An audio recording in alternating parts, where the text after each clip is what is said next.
आज बाबा के 17/11/69 की अव्यक्त मुरली है। फर्श से अर्श पर जाने की युक्तियां।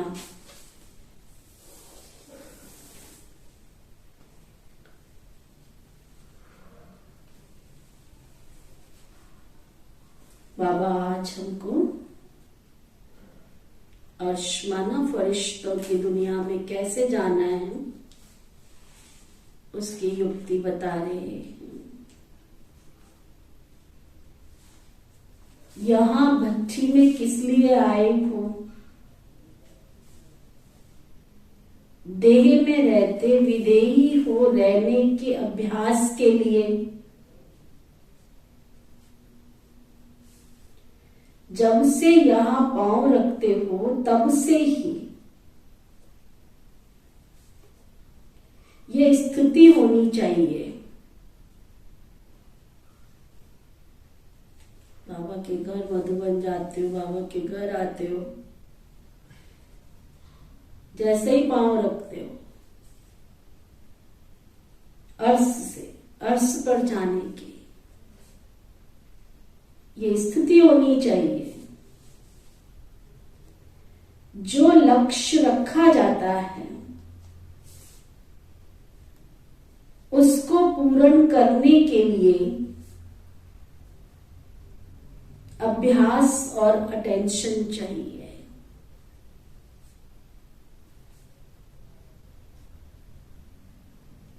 कोई भी लक्ष्य हो, जब तक उसके लिए अभ्यास नहीं करेंगे तो लक्ष्य कैसे पूर्ण होगा?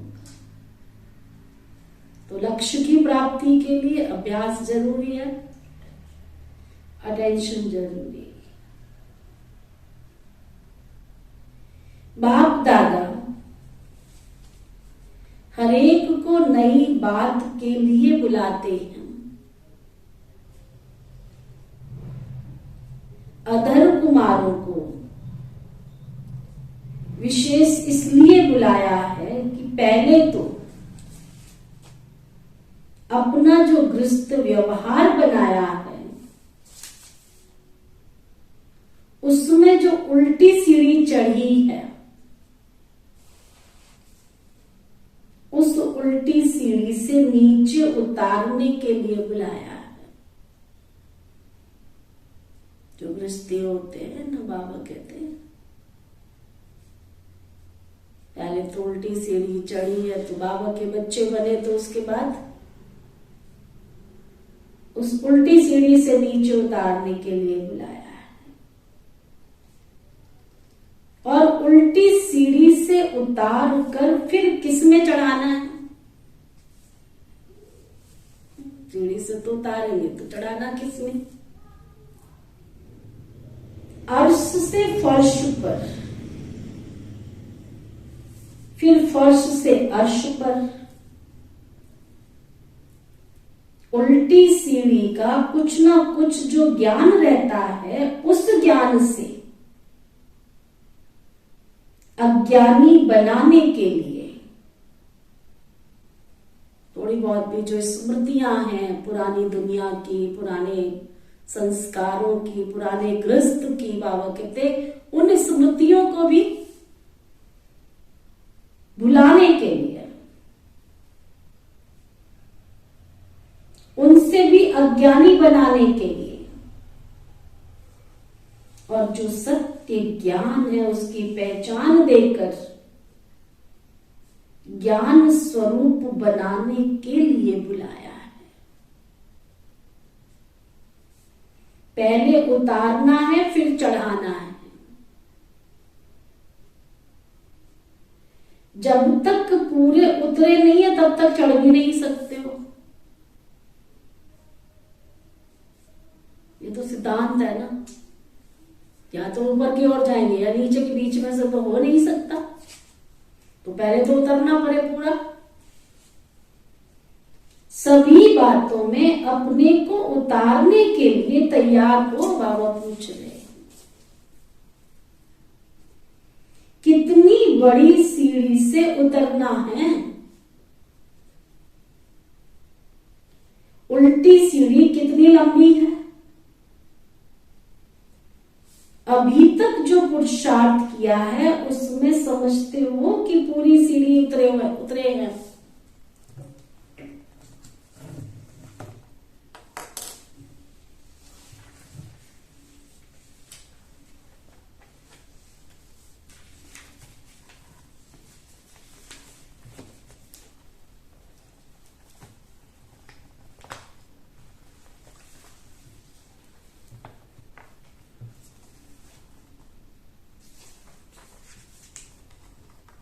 क्या अभी कुछ उतर रहे हो? बाबा पूछ रहे हैं।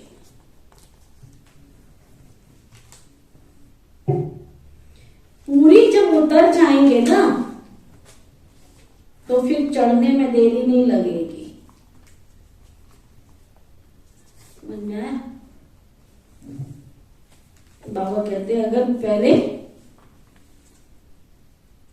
पूरी नीचे उतर जाए तो फिर चढ़ने में देरी नहीं लगेगी। लेकिन उतरते उतरते कहां ना कहां ठहर जाते हो। तो आप समझा किस लक्ष्य से बुलाया? 63 जन्मों में जो कुछ उल्टी सीढ़ी चढ़े हो वह पूरी ही उतरनी पड़े। 63 जन्म। फिर चढ़ना भी है। उतरना सहज है, वह चढ़ना सहज है। उतरना सहज है, वह उतरना भी मुश्किल है। अभी आप जो पुरुषार्थ कर रहे हो वह उतरकर चढ़ने का कर रहे हो ना, कि सिर्फ चढ़ने का कर रहे हो? कुछ मिटा रहे हो, कुछ बना रहे हो। दोनों काम चलता है ना। आपको मालूम है लास्ट पौड़ी कौन सी उतरनी है? इस देह के भान को छोड़ देना है। जैसे कोई शरीर के वस्त्र उतारते हो तो कितना सहज उतारते हो, वैसे ये शरीर रूपी वस्त्र भी सहज उतार सको और सहज ही समय पर धारण कर सको। सबको ये अभ्यास पूर्ण रीति से सीखना है। लेकिन कोई कोई का ये देहाभिमान टूटता क्यों नहीं है? ये देह का चोला सहज उतरता क्यों नहीं है? किसका वस्त्र तंग टाइट होता है तो उतार नहीं सकते। ये भी ऐसे ही है। कोई ना कोई संस्कारों में अगर ये देह का वस्त्र चिपका हुआ है अर्थात तंग है, टाइट है, तब तो उतरता नहीं है ना। नहीं तो उतारना चढ़ाना, ये देह रूपी वस्त्र छोड़ना और धारण करना तो बहुत सहज है। जैसे कि स्थूल वस्त्र उतारना और पहनना सहज होता है, तो यही देखना है कि ये देह रूपी वस्त्र किस संस्कार से लटका हुआ है।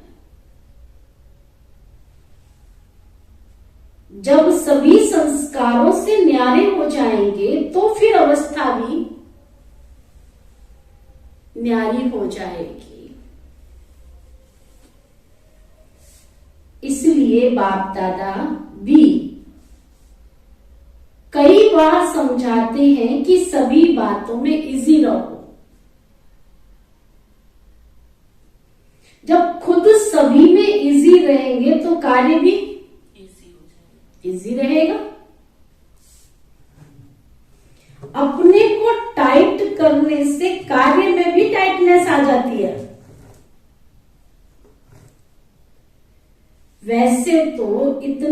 समय से पुरुषार्थ में चलने वाले हैं, उन्हों को अब बहुत ही कर्तव्य में न्यारापन ही चाहिए। अभी इस भट्टी में जो भी टाइटनेस है वो भी, और जो कुछ उल्टी सीढ़ी की पौड़ियां रही हुई हैं वह उतारना भी है और फिर लिफ्ट चढ़ना भी है। लेकिन लिफ्ट में बैठने के लिए क्या करना पड़ेगा? लिफ्ट में कौन बैठ सकेंगे? बाप के लिए सारी दुनिया में लायक बच्चे ही श्रेष्ठ सौगात हैं। समझ में आया? लायक बच्चे चाहिए बाबा को, वही सौगात है बाबा की। तो लिफ्ट में चढ़ने के लिए बाप की गिफ्ट बनना और फिर जो कुछ है वो भी गिफ्ट में देना पड़े, गिफ्ट देनी भी पड़ेगी और बाप की गिफ्ट बनना भी पड़ेगा, तब लिफ्ट में बैठ सकेंगे। समझा? अभी देखना है दोनों काम किए हैं, गिफ्ट भी दी है और गिफ्ट बने भी हैं।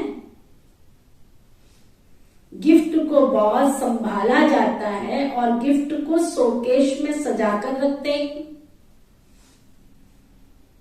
जैसी जैसी गिफ्ट वैसी वैसी शोकेस में आगे रखते हैं। नेचुरल सी बात है ना, कॉमन सी बात है ना ये तो। आप सभी भी अपने आप को ऐसी गिफ्ट बनाओ जो लिफ्ट भी मिल जाए और इस सृष्टि के शोकेस में सभी से आगे चले जाओ। तो शोकेश में सभी से आगे रहने के लिए अधर कुमारों को दो विशेष बातों को ध्यान में रखना पड़ेगा। शोकेश में जो चीज रखी जाती है उसकी क्या विशेषता होती है बताओ? वो सबसे स्पेशल होता है, कोई कमी नहीं होगी। अट्रैक्टिव होना, अट्रैक्ट करे ना कोई शोकेश, तो इसलिए बनाया जाता है ना। एक तो अपने को अट्रैक्टिव बनाना पड़ेगा और दूसरा एक्टिव। ये दोनों विशेषताएं खास अधर कुमारों को अपने में भरनी है, एक्टिव और अट्रैक्टिव। तो इस भट्टी से विशेष कौन सी छाप लगाकर जाएंगे? यही दो शब्द सुनाया, अट्रैक्टिव और एक्टिव। अगर ये छाप लगाकर जाएंगे तो आपकी एक्टिविटी भी बदली हुई होगी।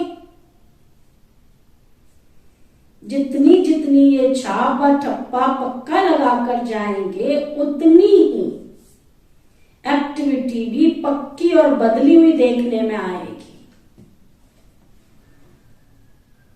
अगर ठप्पा कुछ ढीला लगाकर जाएंगे तो फिर एक्टिविटी में चेंज नहीं देखने में आएगी।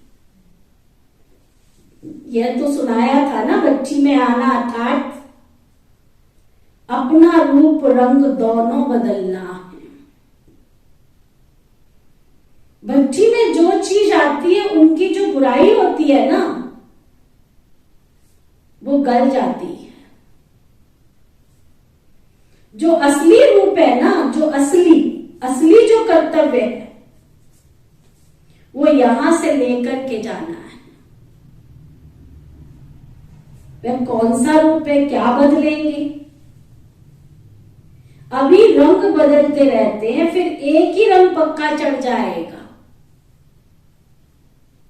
जिसके ऊपर और कोई रंग चढ़ नहीं सकता, और जिस रंग को कोई मिटा नहीं सकते, न और कोई रंग चढ़ सके। सभी बातों में एक्टिव होना है, बाबा कहते हैं। जैसा समय, जैसी सर्विस, उसमें एवर रेडी। कोई भी कार्य आता है तो एक्टिव जो होता है उस कार्य को शीघ्र ही समझकर सफलता को प्राप्त कर लेता है। जो एक्टिव नहीं होते हैं ना, तो वे पहले तो कार्य को सोचते रहते हैं, सोचते सोचते समय भी गवाएंगे और सफलता भी नहीं होगी। और एक्टिव अर्थात एवर रेडी, और वह हर कार्य को परख भी लेगा और उसमें जुट भी जाएगा, ना, कार्य को परखेगा भी और फिर उसको करने में जुट जाएगा, लगेगा कि मुझे ये कार्य पूर्ण करना है, संपूर्ण करना है, तो सफलता को भी पा लेगा। तीनों बातें उसमें होंगी। जिसमें भारीपन होता है ना, उनको एक्टिव नहीं कहा जाता। पुरुषार्थ में भारी, अपने संस्कारों में भारी, उनको एक्टिव नहीं कहा जाएगा। एक्टिव जो होगा वो एवर रेडी और इजी होगा। खुद इजी बनने से सब कार्य भी इजी, पुरुषार्थ भी इजी हो जाता है। खुद इजी नहीं बनते हैं तो पुरुषार्थ और सर्विस दोनों इजी नहीं होते। मुश्किलातों का सामना करना पड़ता है। सर्विस मुश्किल नहीं है, लेकिन अपने संस्कार, अपनी कमजोरियां मुश्किल के रूप में देखने में आती है। पुरुषार्थ भी मुश्किल नहीं, अपनी कमजोरियां मुश्किल बना देती है ना। बाबा के बच्चे बने, पुरुषार्थ करना इतना मुश्किल नहीं है। बाबा की सेवा में आगे आना मुश्किल नहीं है। बाबा जो कहता है उसमें भी कोई मुश्किल नहीं है। मुश्किल क्या है? अपनी कमियां, अपने संस्कार, जो जड़ संस्कार है ना, वो हमको पीछे धकेल देते हैं। अगर मुश्किल ही है तो सभी को सभी बातें मुश्किल होनी चाहिए ना। लेकिन वही बात कोई को मुश्किल लगती है, कोई को सहज लगती है। क्यों? अपनी ही कमजोरियां मुश्किलात के रूप में सामने आ जाती है। बाबा के बच्चे बनते हैं, ज्ञान में चलते हैं, बाबा बाबा करते हैं, पुरुषार्थ करते हैं, आगे बढ़ते हैं, फिर पीछे क्यों हट जाते हैं? अपनी ही पुरानी कमियां, अपनी पुरानी आदतें, अपनी पुराने संस्कार पीछे की तरफ धकेल देते हैं। इसलिए ये दो बातें धारण करनी है। अट्रैक्टिव भी तब बन सकेंगे जब पहले अपने में विशेषताएं होंगी। आकर्षित बनने के लिए हर्षित भी रहना पड़ेगा। हर्षित का अर्थ ही है अतीन्द्रिय सुख में झूमना, बाहरी दिखावा नहीं है ना। चार लोग मिले तो हा हू हल्ला कर लिया, उसको बाबा कहते वो कोई रमणीकता नहीं है। ज्ञान को सुमरण करके हर्षित होना, अव्यक्त स्थिति का अनुभव करते हुए अतीन्द्रिय सुख में झूमना, इसको कहा जाता है हर्षित होना। हर्षित भी मन से और तन से, दोनों से होना होता है, ऊपर से दिखावे से नहीं। लोगों को अट्रैक्ट करने के लिए ऊपर से हंस रहे नहीं। ऐसा जो हर्षित होता है वही आकर्षित बनता है। प्रकृति और माया के अधीन ना होकर दोनों को अधीन करना चाहिए ना। अधीन हो जाने के कारण अपना अधिकार खो देते हैं। सुना, बाबा के घर में आते भी हैं, पुरुषार्थ भी करते हैं, सेवा में भी आगे आते हैं, फिर भी आगे बढ़ नहीं पाते हैं। क्यों? क्योंकि अपने पुराने संस्कारों के अधीन हो जाते हैं। तब अपना अधिकार बाबा कहते हैं अधीन नहीं होना है, अधीन करना है, तब अधिकार प्राप्त करेंगे। और जितना अधिकार प्राप्त करेंगे ना, उतना प्रकृति और लोगों द्वारा सत्कार भी होगा तुम्हारा। तो सत्कार कराने के लिए क्या करना पड़ेगा? पुराने संस्कारों से अधीनपन छोड़कर अपना अधिकार रखो। अधिकार रखने से अधिकारी बनेंगे। लेकिन अधिकार छोड़ करके अधीन बन जाते हो ना, छोटी छोटी बातों के अधीन बन जाते हो, अपनी ही रचना के अधीन बन जाते हो। लौकिक बच्चे तो भले हैं, लेकिन अपनी ही रचना अर्थात अपने संकल्पों के अधीन हो जाते हैं। जैसे लौकिक रचना से अधीन बनते हो, वैसे ही अब भी अपनी रचना, अपने ही नेगेटिव, अपने ही वेस्ट संकल्पों के अधीन बन जाते हो। अपनी रचना कर्म इंद्रियों के अधीन बन जाते हो।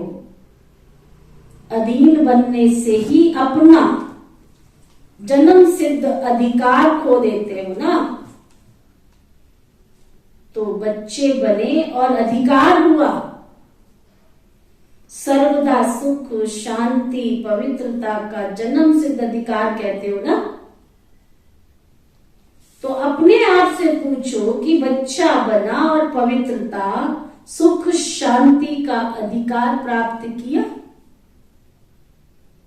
अगर अधिकार छूट जाता है तो कोई बात के अधीन बन जाते हो। तो ना, सेवा में हम आगे आए फिर हमारे अधिकार छूटते जा रहे, इसका मतलब हम अपने पुराने संस्कारों के अधीन होते जा रहे हैं। तो अब अधीनता को छोड़ो, अपने जन्म सिद्ध अधिकार को प्राप्त करो। ये जो कहते हो ना, का प्रभाव निकलेगा क्या? ये प्रभाव भी क्यों नहीं निकलता? कारण क्या है? क्योंकि अब तक कई बातों में खुद ही प्रभावित होते रहते हो। तो जो खुद प्रभावित होता रहता है उसका प्रभाव नहीं निकलता। प्रभाव चाहते हो तो इन सभी बातों में प्रभावित नहीं होना। फिर देखो कितना जल्दी प्रभाव निकलेगा। अपनी एक्टिविटी से अंदाजा निकाल सकते हो। ऐसा सौभाग्य सारे कल्प में एक ही बार मिलता है। सतयुग में भी लौकिक बात के साथ रहेंगे, पारलौकिक बात के साथ नहीं रहेंगे। 84 जन्मों में श्रृंगार किया होगा, भिन्न भिन्न प्रकार के श्रृंगार बहुत किए होंगे। बाप दादा का स्नेह तो यही है कि बच्चों को श्रृंगार कर शोकेश में सृष्टि के सामने लाएं। जब सभी संपूर्ण बनकर शोकेश अर्थात विश्व के सामने आएंगे तो कितने सजे हुए होंगे। सतयुग का श्रृंगार नहीं, गुणों और शक्तियों के ज्ञानों का श्रृंगार धारण करने हैं। सुना? गुणों और शक्तियों का श्रृंगार धारण करना है। ओके। ओम शांति शांति शांति।